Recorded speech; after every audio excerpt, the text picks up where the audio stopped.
Hi there. So I want to tell you about some incentives that the Government of Canada announced last month to keep the cost of home buying down.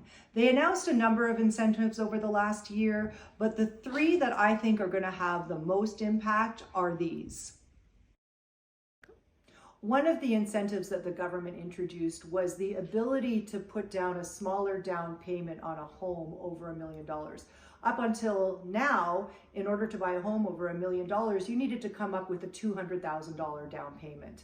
With the average home price in the Greater Toronto Area being well over $1 million, this made a lot of people stay on the sidelines and not get into purchasing real estate. Now, you can buy a home for up to $1.5 million, putting only 5% down. And we don't want people to get into debt over their heads, but this certainly allows people the opportunity to get their families into a home now rather than waiting to save up for a higher down payment.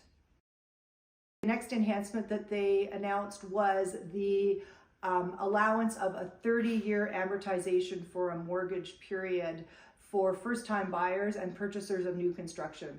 Up until recently, a mortgage could only be for 25 years. By extending it to 30 years, it reduces the monthly payments required.